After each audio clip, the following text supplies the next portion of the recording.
You're listening to the What's the Fuzz podcast, where we break you out of your vacuum seal and get down to what's real. Never miss another episode again. Subscribe to us on Apple Podcasts, Google Podcasts, Spotify, or wherever you listen to your favorite shows. And now, your host, Reiner. What's going on, my fuzzy, wuzzy, snuggly listeners? It's your boy in blue, no, the other one, here with another episode of What's the Fuzz? Thanks so much for tuning in, whether this is your first episode or the 100th, though I suppose it'll be a while before we get there. With that being said, I'm happy to announce that this is officially the 10th episode of the What's the Fuzz podcast. Woo! Heck yeah! And to celebrate, I've got FuzziMutt here with me today. Hey, sup, Fluffs? Hey! And we're gonna talk about BIPOC artists in the fandom, plushies, and mythical guardian lion dog type things. Exciting. That me? Maybe. But before we get into that, I wanted to say that it has been remarkable doing this show for all of you wonderful listeners. When this started, I never thought it would come this far.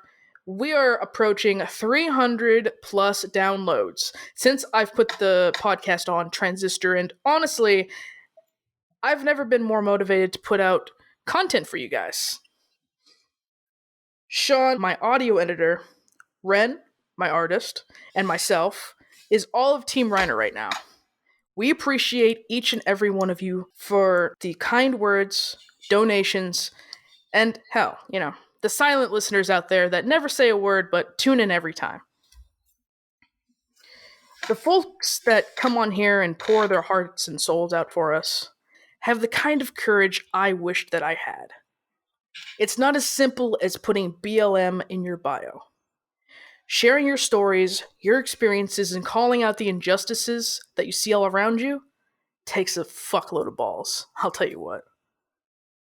It makes me so glad to see more furries fighting against the fucking bigotry that's everywhere. And we have some pretty cool things coming up in the future for those of you that are paying attention. Not to give anything away right now.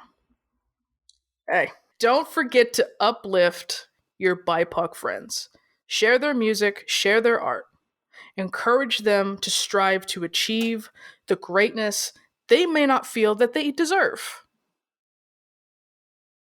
As I said before, tonight I'm sitting down with Fuzzy, a plushie maker and artist that's would have been at Furry Weekend Atlanta this year had it not been for the lusty Mrs. Rona.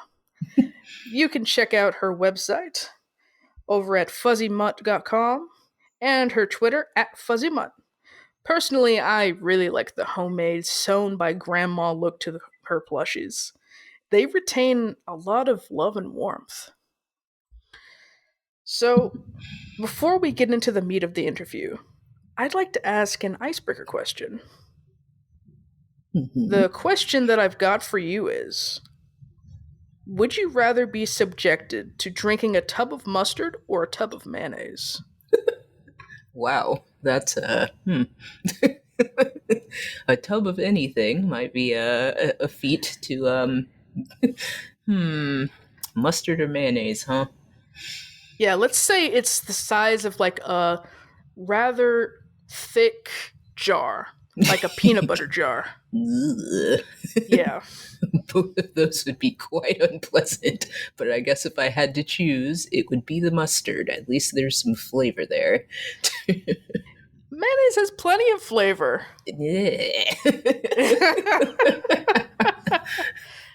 Alright, good time to remind you guys that the links to her store will be below, as well as the Twitter links and everything. Thanks so much for coming on the show, Fuzzy. Thanks for having me. Yeah, of course. So I guess my first question for you would be, why did you choose a Shisa, of all things, to be your Fursona? That has a long story and a short story. I mean, I give you the short story. Give us the long one. We want to hear a story. I want to hear story. While it is not necessarily a part of my biological makeup or anything, I was born in Okinawa, Japan. So it is... Ooh. I can't really say that's my culture, and I will not, but, it was where I was born. I have memories of it. It's pretty super cool. The Shisa is definitely a known figure in Okinawa. I always thought they looked very amazing. I have an interesting story about encountering a dancing Shisa, but... a dancing Shisha? Like they were dressed up as the statue, or what? Well, so the Shisa is the Japanese version of a Chinese lion or foo dog, is what that is. Just like their Chinese counterparts that have the dancing version on the Lunar New Year and everything. The Shisa does have a dancing version. Its purpose is a little bit different, and therefore it is made to match. It's a strange looking critter. It's a very, very strange looking critter. While Chinese lions are very gorgeous with their, big fluffy lashes, and, the two dancers inside have them do very elegant movements and acrobatics and stuff. Mm-hmm. The dancing Shisa is made to ward off evil spirits, and it looks the part. It's a very odd creature. Oh, so it looks all wonky and shit. It really does. It's kind of nightmare fuel, but still it's kind nightmare of fuel you're into. Yes, because interestingly enough, just like its Chinese counterpart, the lion or the nyan, it's still good luck if one is interacting with you and stuff. So even though it is, a functional costume, the dancers inside like to mimic it eating people. Oh. And so often, for good luck, people offer their children to be, quote unquote, bitten by the dancing Shisa. I am pretty sure that Mother Mutt did this for me, offered me to be gobbled up by a dancing Shisa for good luck. And if you're a tiny kid, I'm sure it's traumatizing, but... I just thought the experience was super interesting, and I was like, huh. So kind of attached to the Shisa as a creature. It's personality-wise, I don't know, it kind of fits because I have a very mom-like personality and guarding and stuff. But yeah, it's just definitely a creature that I'm kind of attached to. And yeah, Fursona has its own interesting story, but... Damn. Yeah. I'm just trying to picture that as a small child, and this monstrous, fugly monster dog thing comes over and it's eating you. Yep. And it's just something that defines your life, whether you wanted it or not. It's just going to have a mark on you. Exactly. That's what I was I could process it as trauma or I could own it. I just kind of think the story is fascinating. Oh, yeah. It's very interesting. It's very interesting. So, what got you interested in the furry fandom, in the first place? Do you feel like it's a big part of who you are now? I would say so, definitely. I think I'm one of those people who was probably furry from the beginning, but didn't know that was a thing until, I don't know, the internet. Yeah, the Shisa that did it to you. That's what did it. There you go. But yeah, definitely was that kid who would, find the dog at the gathering and, talk to the squirrels and, it's time to pretend I'm going to put this tail on and talk to squirrels. I'm sorry. I think I missed something there. I don't know. I was that kid. I would always find the animal and be like, I want to talk to it.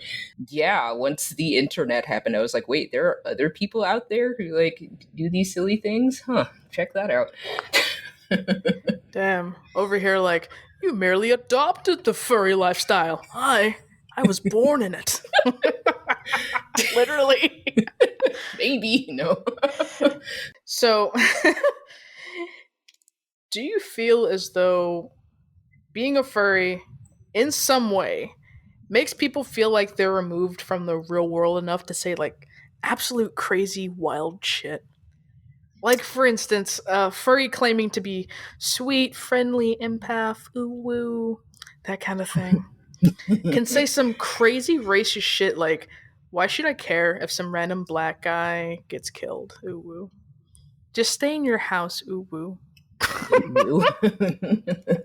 I definitely think that somehow people get this way. Like, I mean, you join the furry community and you think, oh, look at all these, crazy like-minded people who like to be a dog and, work at people and be Right. cute, ooh, fluffy. And they definitely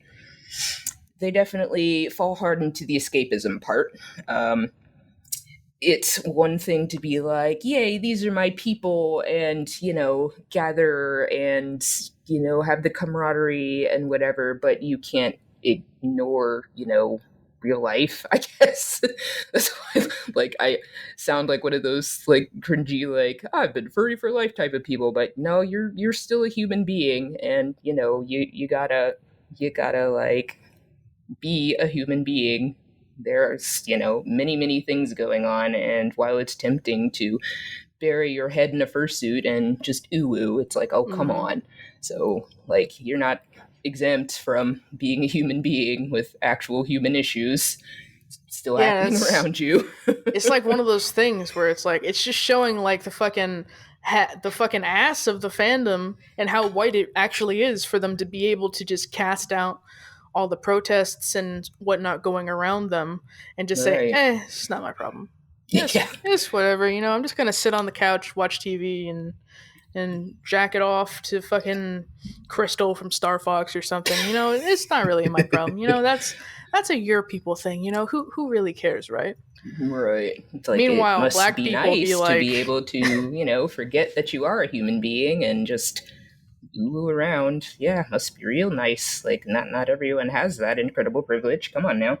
yeah, especially when black people literally are asleep in their beds and chilling on the couch, and then someone just comes in and murders them. It's just one Yep. of those things. Man, what do you think that we should do about those kinds of people, though? Because obviously they're problematic, but some people, they don't agree with the notion that we are casting people out of the fandom, so to speak.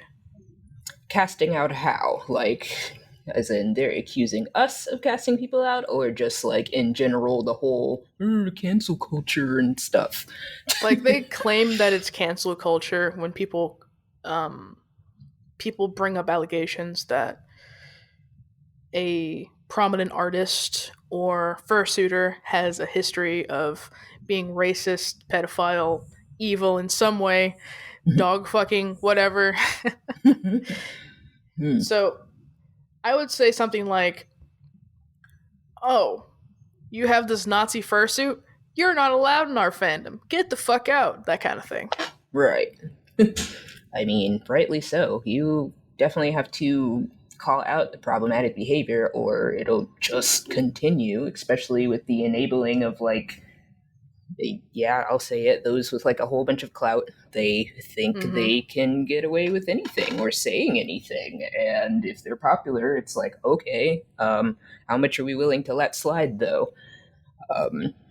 It's definitely, if we want the fandom to be, ooh escapism, then how are you allowing these terrible things? I imagine you have to do the work and, get them out of there. So you do agree then that they should be kicked out the fandom then? Absolutely. Damn. Putting your foot down. I see it. I like it.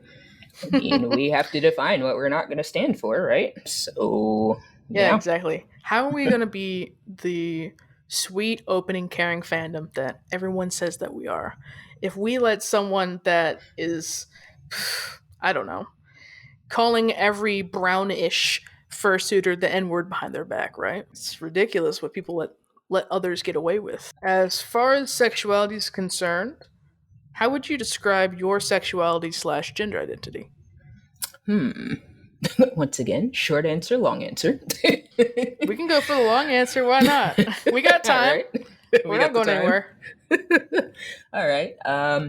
So let's see. Gender expression. For the most part, I guess, cis lady. was thinking about it in recent years, and I was like, am I like cis? But sure, we'll go with cis lady. Mm-hmm. It's funny because my gender expression isn't all the way like feminine, I guess. Like, I'm adorable, but I get misgendered sometimes, and I'm like, huh, well, that's interesting.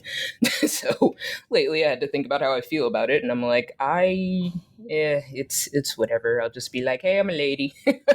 Let's see, as far as sexuality, long answer, I guess, is demi-pan, which that took me a while to figure out for certain. Like, it is interesting because I'm fine, like saying that I'm fine with, out with it or whatever. I'm not out to everyone I know, but it's kind of, you're getting there.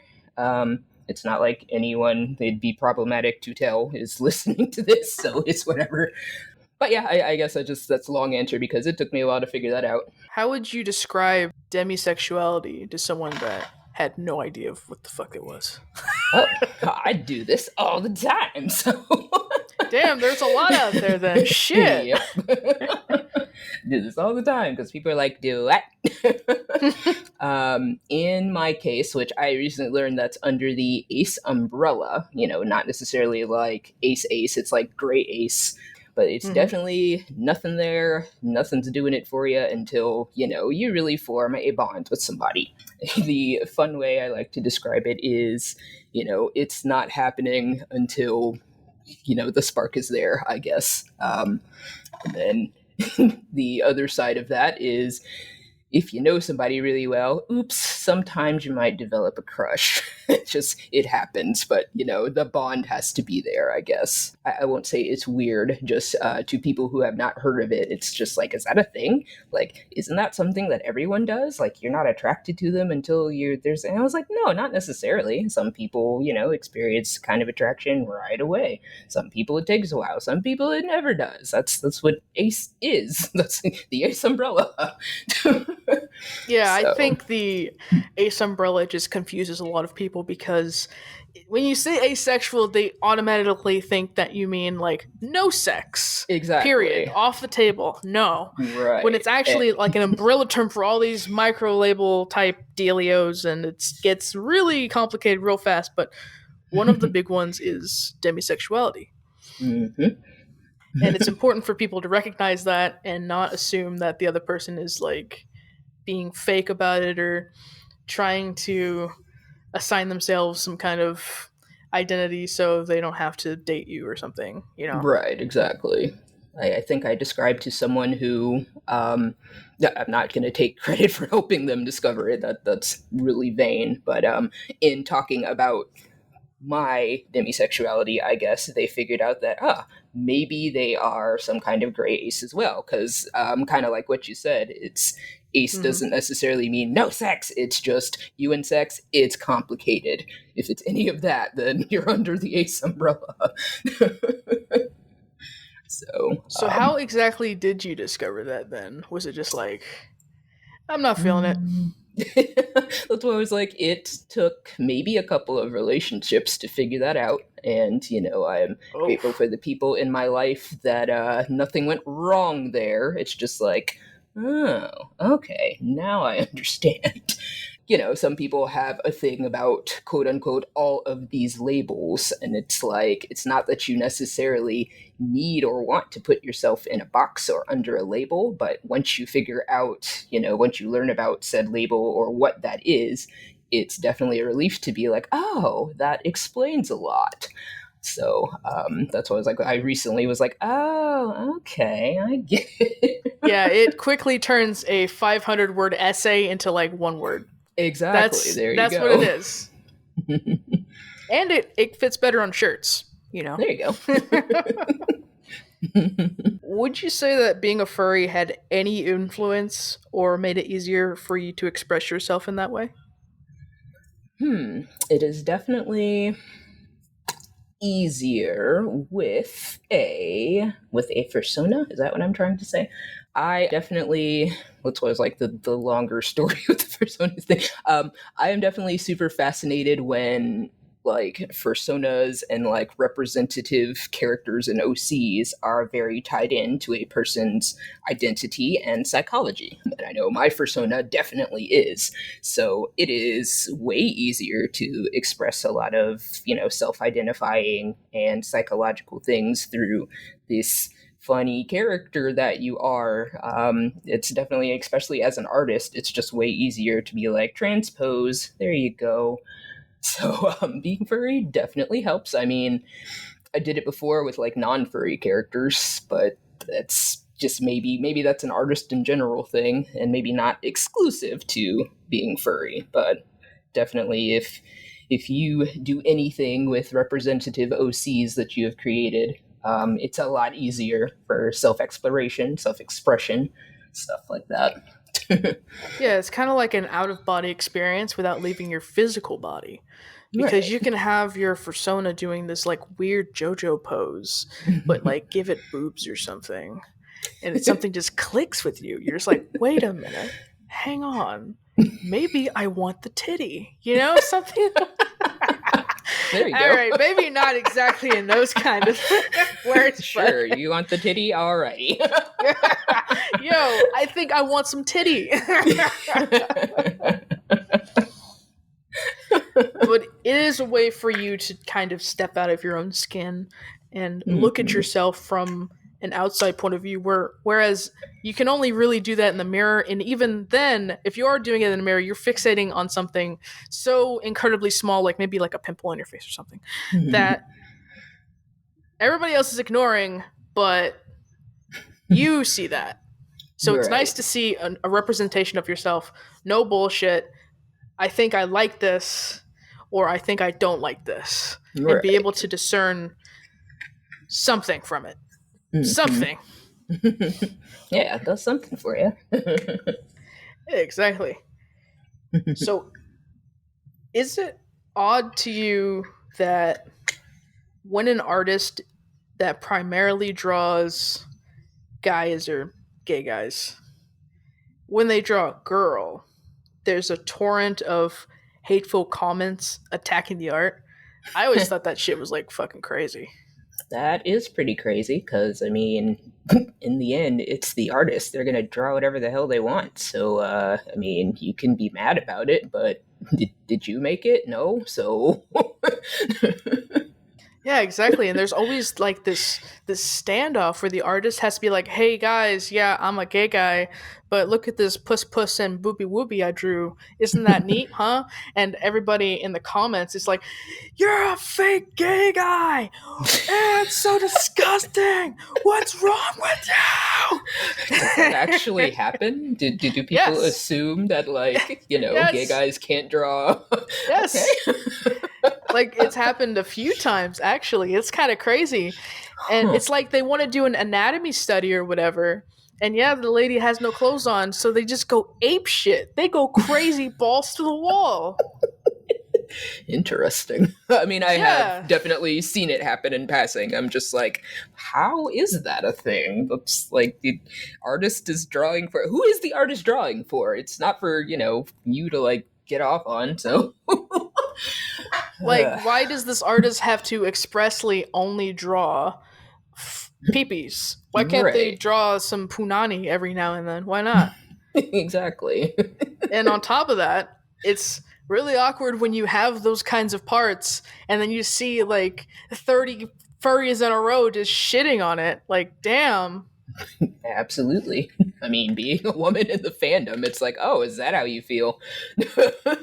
Yeah, have you ever experienced any kind of awkwardness like that before with furries? No, absolutely. That's, we know the demographics of furries. It's largely gay guys. I don't know what's up with that, but I've seen so many, like, women aren't welcome in the fandom, etc., etc. I mean, for the personal encounters, they've never been like vulgar or super hurtful. I just kind of laugh at how fragile these dudes are. But yeah, I've definitely had the let's see, my like I said, I'm cis lady, but my Fursona is she comes off as kind of androgynous, except when Mm-hmm. she's like going topless. I don't know why she goes topless. Anyway, she comes off as a little Sure. androgynous. So I remember there was some art that I drew of her from the back, and she looks like a soft boy, and I was like, I don't know, I like her that way.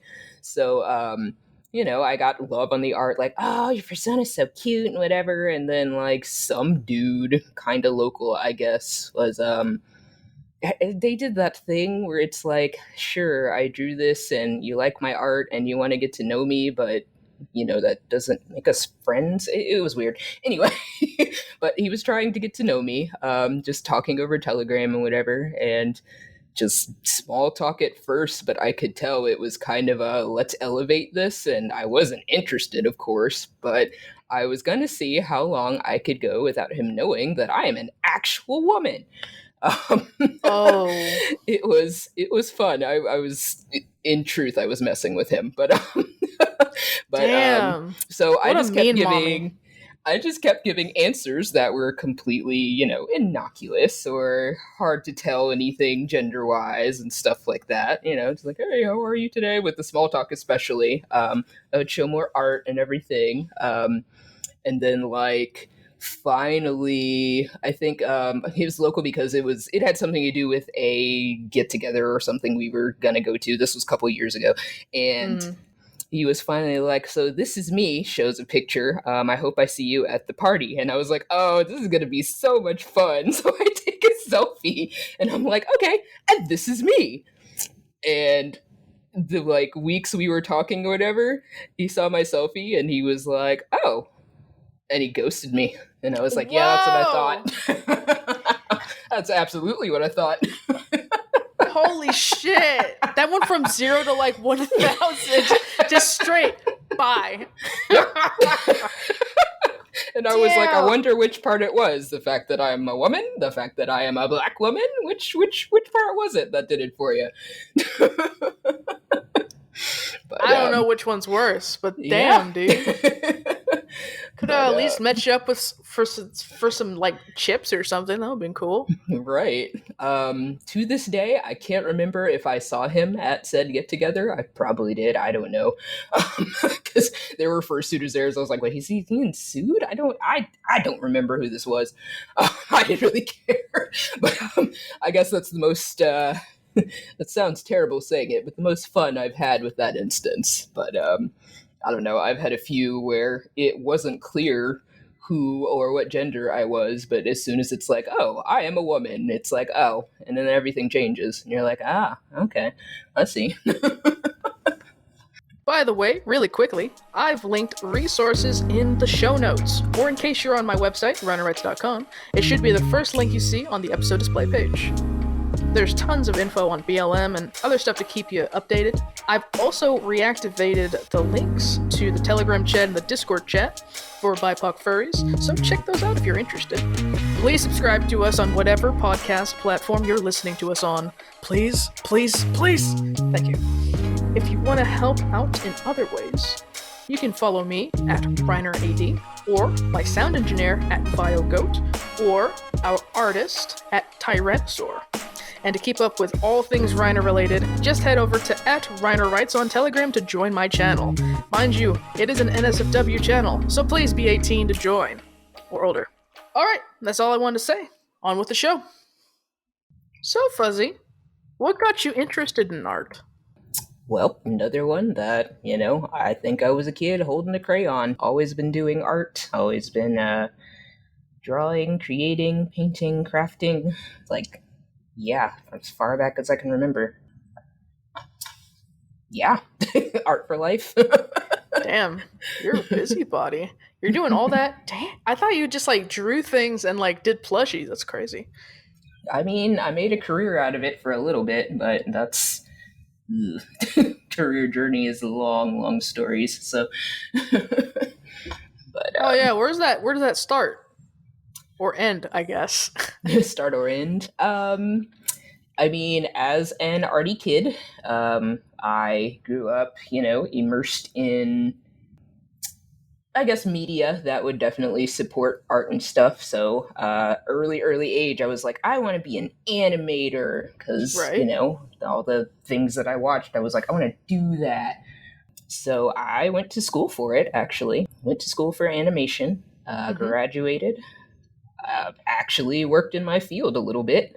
I have long rants, as anyone will tell you, about being a studio animator and how that life apparently was not for me. So I quit. I was living my dream and I was like, this is not, wow. So you were a studio animator for a bit, but it just wasn't fitting. It was not, at least for...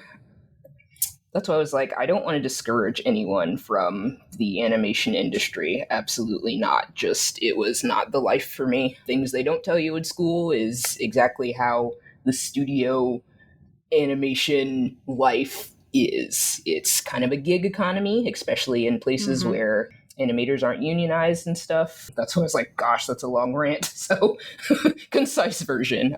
Just definitely wasn't for me. It was super cool to like live my dream for a little bit, but I was like, this is not sustainable, at least for someone like me. Like I said, live your dreams, please, but it was not for me. What was the biggest factor that oh my god. You know what? Fuck it. What made you not want to work in the thing? But the school life was okay.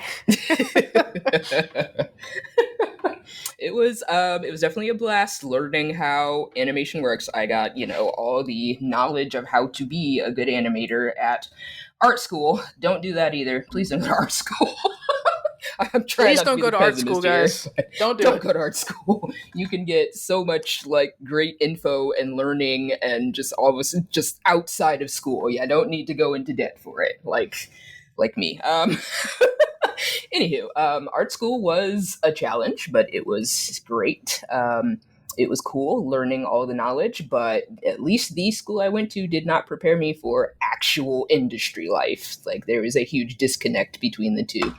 So, actual industry life is, one, the gig economy part, which, I mean, now I'm used to as I had been freelancing and whatever.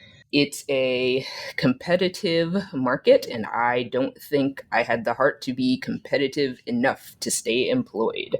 So was it like the deadlines for you, or? It wasn't necessarily the deadlines, but what happened is definitely disconnect between, the suits and the creatives as far as how things get done. But they tell you to do dumb shit to animate really stupid shit? Sometimes, yeah. Sometimes there's that. There's definitely, like the people with the money don't know how art works. It's kind of like being a commission artist, to be perfectly honest, just on a much larger scale. They don't know how art works, so they're like, I mean, can't you do this any faster? Cut the time, cut the budget if you have to. Make this work with the money we're giving you. And that often means long hours, stupid redos and stuff. Like, I don't know. I've lived that day where you work all day on a scene and it's like, we're not going to use this. And you're like, cool, thanks. But so it would be something like a suit and tie coming down, telling you to animate this really complex sequence for, like, I don't know, a trailer or something. And you tell them, okay, I could do that in 3 days. And they say, ha, very funny. Do it in 1. Thanks, bye. Do it in 1 day and do it twice as spectacular. And you're like, that doesn't work. You better do it. Oh, okay. Okay, sure thing. Totally. I guess I just live here now. I'll get my bed out from under the desk and wake up and work first thing in the morning till 3 a.m. the next day. Totally. Pretty much. Like in the game industry, they talk about, crunch culture. Same in studio animation. It's expected of you to like break your neck and deliver, and it's like, this can't be healthy, but all right. So they that's would why just I was whip like, you, I don't like... want to discourage, but not the life for me. Definitely not. So honestly, I thought that stuff was only in like animation studios or something like that in like Japan. for like anime shows and stuff like that. They do it here, especially in places where there aren't animation unions and stuff. That's always like, that's getting deep into it, but... And it's fine if you do discourage people from the industry, because that just means that they're realizing, hey, I didn't want to do this actually. Then there's other people that are like, I never sleep anyway, it's fine. And I was one of those who definitely had like the quarter life crisis, like, what am I doing? Time to make not a 180, but if I'm gonna work this hard on art for someone else, like, I might as well work this hard on my own art. So I was like, you know what? I'm quitting the industry. Valid. Every adult older than me, every boomer, every whatever was like, you're crazy. And I'm like, now I'm gonna be happy. Happiness is crazy. Well, what do you think the last time I was happy was? 1986. Yep. While I was transitioning from, like industry, whatever, to whatever it is I'm doing now. I've had a lot of odd jobs, but on the side, doing my own thing, making my own art, being happy, and oh, hey, it sells. So, absolutely. We stan. Now, was there any advice that you wanted to give out there to those that are in art school right now? Well, definitely, let's see. That's what it's like. I know the advice I want to give, but I don't know if it's something that they can follow. Definitely, if you have the ability or capacity, use every, job resource you absolutely can. If your school is doing what they should have a lot of resources for you for internships, for industry info. Make connections. If you are in art school with a goal to, be in the industry somewhere, whether it's in animation, whether it's in VisFX, whether it's in game design, half of it is about networking. So take advantage of your resources, your connections, do everything you can there, and it will definitely help you out. I won't say a lot more than actual school does, but the industry is mostly networking anyway. If there's job boards, scour them. If there's internships, scour them. If there's guests from your desired industry, go to their lectures, pick their brains if you can. It's a lot about, not all about, it's a lot about, who you've connected with. That is most of it. I guess the one thing I took from being in this industry is the superpower of being able to network. So if you're in school now, network, and network. All right. Some pretty good advice there. Thank you for sharing with us. Since you did have an industry job for a little bit, I was curious if you faced any kind of discrimination while at the workplace. Because it's not 100% guaranteed, but... Absolutely, yeah. That's why I was like, oh boy. Okay, well, we can't listen to every single case, so let's just hear the worst one that made you go, fuck this. So, let's see. The internet has been doing a thing lately. Well, I don't want to go straight there, but I guess there's been a lot of coming forward about discrimination and how women are treated in the industry, and especially how Black women are treated in the industry. Right. I definitely felt that by being, blocked opportunities, and not even actively. It was just like, oh, we went with this more qualified person. Okay, well, let me see that more qualified person. Oh, a white guy. Got it. I see. There's a lot of that. And even if it's, not even active, just passive, you as a Black woman, you notice. You're just like, cool. So I have to be here, break my back extra hard to prove that I am just as talented as that guy over there that you hired. That's fun. And that's why I was like, I don't know that this industry is for me, because I don't know that I have the heart to keep breaking my neck just to be 90% here. when, this other guy, this white guy or whatever, can step right out of school and get the job that I was going for. So it's legitimately discouraging to keep getting shunted over again. Pretty much. I felt that a lot. That's why I have to be careful and be like, I'm not naming names or where I worked. I'm just like, yeah, it absolutely happened. Definitely. So, yeah, just even on I won't say a day-to-day basis because the places I worked, we were pretty cool. Just, I guess, systemically. Yeah. On a systemic level, they see a black lady, they think, I think Tom Rogers is a better pick. Thanks, though, LaQuisha or whatever your name is. Yeah, exactly. There was much of that, and it was very tangible. Because I remember someone asking me, they were just purely curious, like how many of your fellow animators or peers are also black women? And I was like, yeah, there aren't many of us. There really aren't. Sure, there's women. Sure, there's black men animators, but we're kind of invisible in the industry, and we're super talented. We're around, definitely, but where are we at though? Probably being left at the interview table or in the trash can, even. Yeah.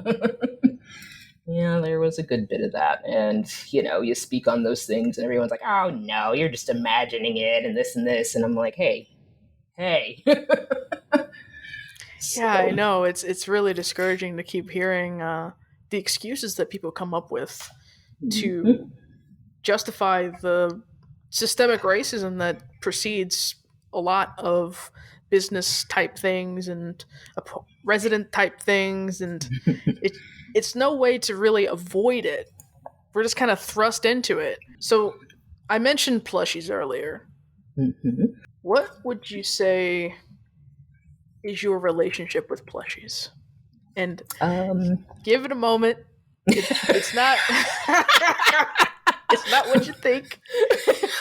I was like, what kind of religion? No, I'm kidding. Oh my. So let me think. I love plushies because, as a kid who was like, hey, I want to be an animator, most of it was about character design. So it's one thing to like draw a cute character, but I was like, but what if I could hold this character? So for some people that translates to, like, hey, I'm going to be like a 3D animator, 3D modeler or stuff. But I went straight to textile. I was like, but what if I could actually hold it and like hug it? I see. So I guess the whole, love for creating characters, love for drawing, cute things or whatever, it was a direct like translation to, okay, and now let's make it tangible. I think the first plushie I made was just a present for my mom. Like, I used to draw this cute little like ladybug critter for her. Aww. And so I was like, but what if, and with just a little tinkering, I turned the design into a plush and I gave it to her for Christmas. And my mom, she like holds it and she was like, wait, you made this? And I was like, yeah. And she's like, what? How? Just her mind was kind of blown. And I was like, I don't know, but I liked doing it. So I kept doing it. So I guess that was like a proud moment for you. It was a very, very proud moment. Oh, I imagine so. Drawn there by your own selfish desires to hold your creation in your hand and squeeze it. And squeeze it. Give it a big old hug. So the process for creating a new plushie for you, is it like you draw the thing and then you start to sew it or prototype or what? Let's see. It definitely starts as a doodle somewhere, probably. There are many doodles of my like plushie characters. Then goes the pattern making, I guess, which I didn't realize I would enjoy so much. Like, I hate math. I'm terrible at it, but I was ace at geometry. So pattern making is a lot of geometry. So I was like, it's like art math. But yeah, then it's usually pattern making, and then I personally, I'm living on the edge here. I hate test patterns. They're good to have to, like plot out shapes and figure stuff out, but I just often I wing it. And if something works, I just kind of inherently know how to tweak it so it does work. So, yeah, it goes like drawing, maybe, design, to pattern, to, hey, look, it's a plush now. How long does it usually take you? Like a few hours? Or a few days? Depends on what I'm making. If it's something brand new, like going from paper to plush, that's no telling. If I'm really determined, then maybe a day. Like if I could you crunch that down to 5 hours, maybe? But can you do it even sooner? If it's a shape that I'm familiar with, like I do have a characteristic shape for a few of my plushies, and I'm just like, hey, here's a new species, then actually it only takes a couple of hours because I'm very familiar with the patterns. But yeah, it'll just kind of depend on how determined I am, I guess. So it would be a struggle to make a new dodecagon plush, is what you're saying. A dodecagon, but that's easy. Okay.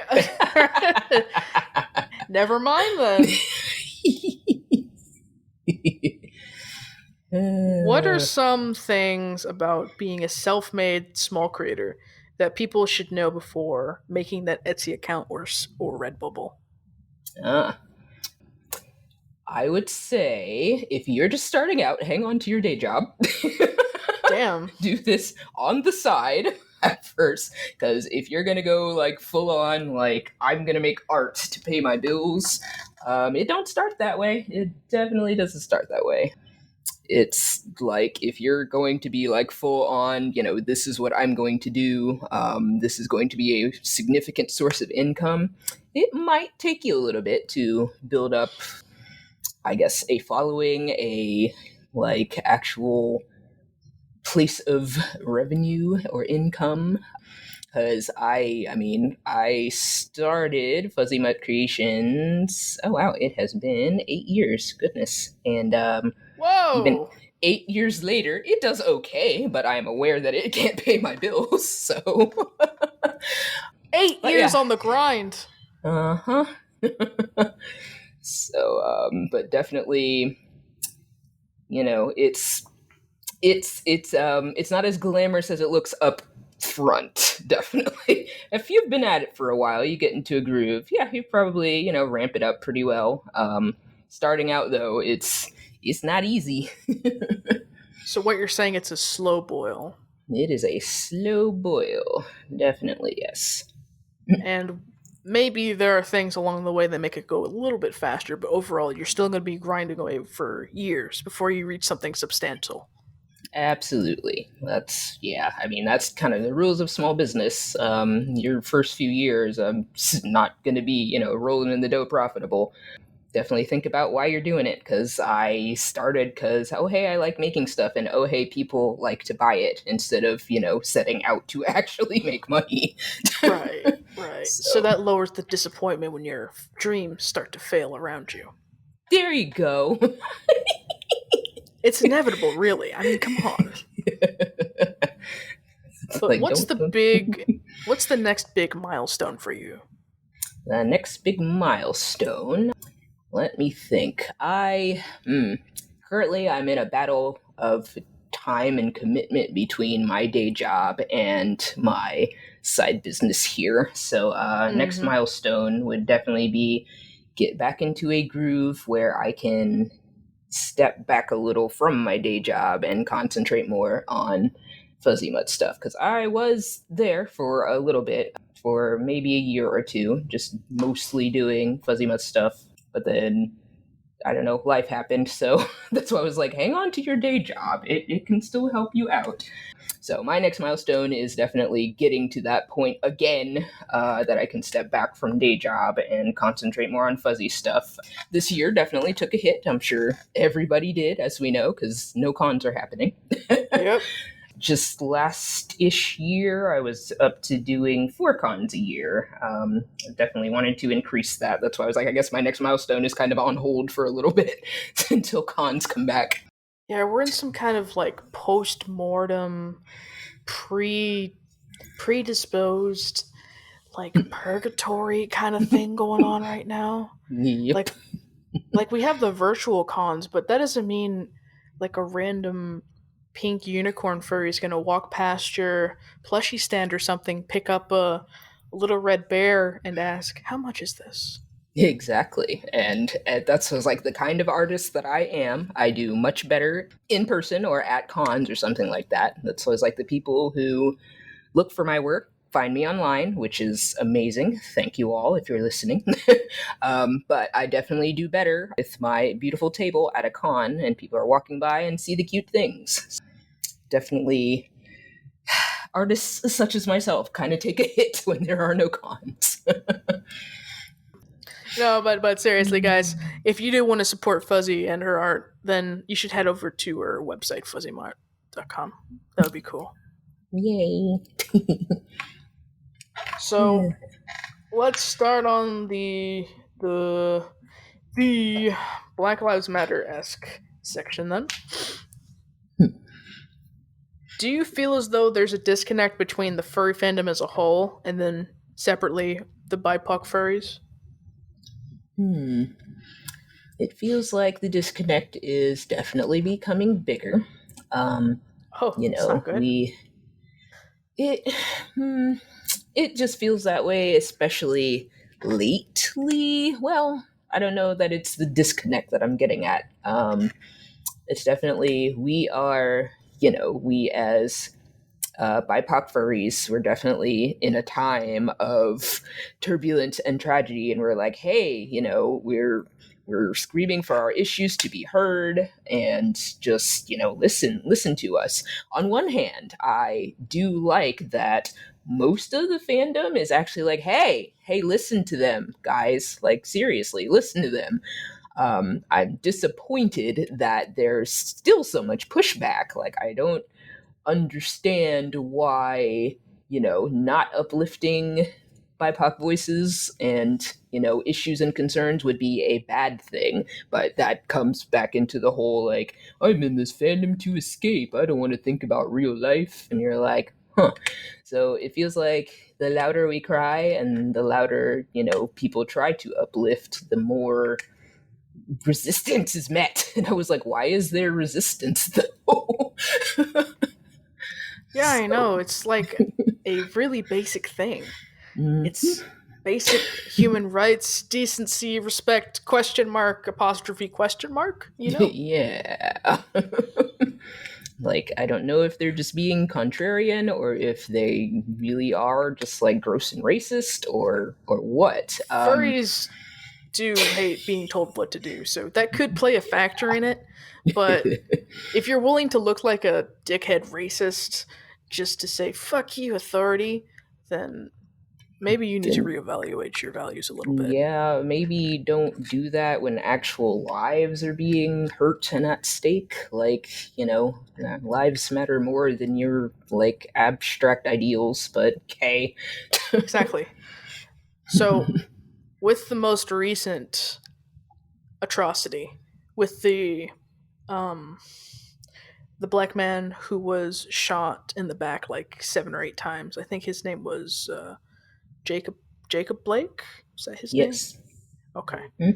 So with that, I've seen in my own chat, even my own local furry chat, furries saying that he deserved to die because he was a sex offender, because he could have been reaching for a gun, because he should have listened to the police. They're making not only assumptions, but are actively building a case as to why this black man deserved to die, so they should feel no empathy for him. Isn't that a bit strange that people would do that? Absolutely.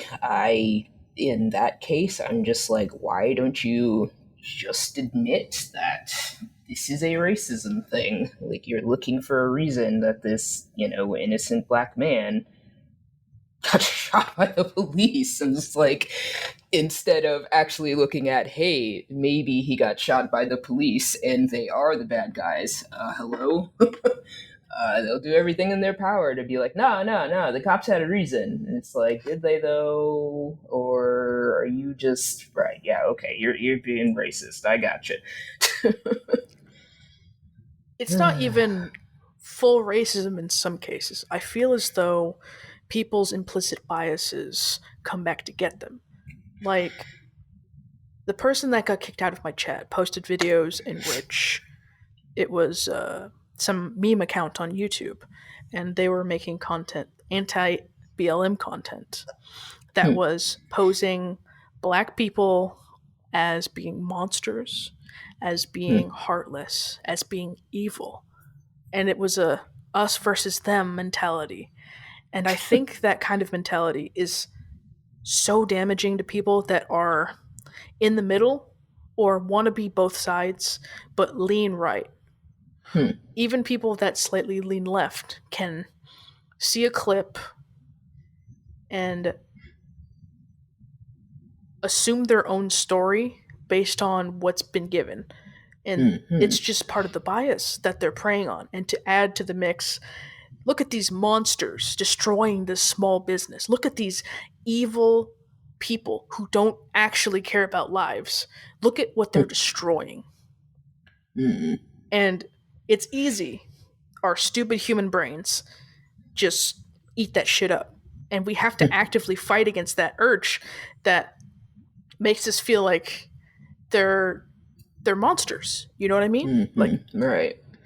And we're just the exception. You know, people like you and me are just the exception to the rule. But actually, black people are monsters. No, that's not what this is. And it's so hard to tell people that's not what it is when you have all this media, when you have all these people in higher positions telling you that the Mexicans are going to come rape you, that the black man across the street is going to come kill you.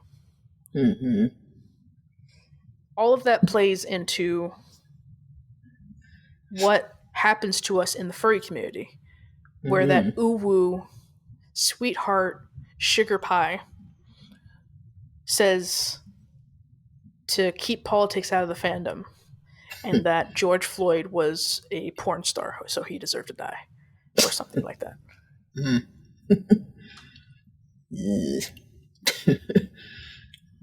I mean, it is super unfortunate that, like, it's more of a chore / feat / big undertaking to unlearn these dangerous biases. Definitely a comment on human nature. That's for sure.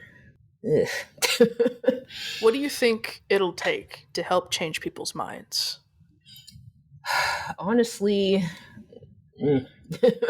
here in this country, waves the flag. In this country, I don't know why we are so selfish. Like, we just have this mentality of I'm gonna get mine and fuck everyone else. I think in this type of climate situation, selfishness we're dealing with, it almost has to be personal. Like, of course, if it's far removed from somebody, they're not going to think about it. They're not going to have the same empathy about it. They're not even thinking about it. It's easy to be like, yeah, and go with the terrible take, or the inherent bias that they have learned. And in this case, it needs to hit home. Like, it has to be, close to them. It has to be something they can relate to, something that affects them personally. You don't necessarily wish tragedy on anybody. Well, depending. I mean, I could get angry about it, but, you don't want to wish tragedy on anyone, but it's always what if this was happening to you? What if this was happening to your loved one? What if your son was, shot absolutely doing nothing? You would be angry. You would be full of rage. You'd be full of sadness. And it's like, duh, how do you not, see that's what we're going through as, BIPOC people, as Black people, as, like, come on. But it's That's why I was like, it has to hit home for these like selfish people out there who think this is nothing. Yeah, you're absolutely right about that. And it's just so irksome to know that people out there, people in this country specifically, are so up their own ass. Like, it's crazy. They can see someone getting shot for like literally nothing and feel nothing for it because it wasn't them, because it wasn't their sister or brother. I don't know him. Right. That's what they always say. I don't know him. Why should I care? That's why we're in the mess we're in with this pandemic. It really is. It really is. Especially with empathy and sympathy being so frowned down upon in this country. It's so sad, and it makes us look really bad to other countries because people care about other people. They don't just instantly blame them for their bad health, their bad teeth, their bad hair, and say, oh, he must not be taking very good care of himself. Fuck him. That means I can be a piece of shit to him. No, they're like, so what? Why are you so overweight? Do you need any help? Do you want to come over for dinner tonight? I'll show you how to make a salad or something, Right. you know. Like they want to help, they want to understand. They don't just judge you and assign you this lesser position. And black people always get this lesser position when there's those implicit biases. Yep. And it sucks dick. Not the good kind either. Not the good kind. I have one question left for you, Fuzzy. Are you ready for it? Oh boy, sure. It's the most important one. I have to know. Will black women save the United States of America? Huh. Twitter said that black women will save the United States of America. I have to know, since you are the first and maybe only black woman to be on this show. I mean, if everyone freaking listened to what we have to say. Save us!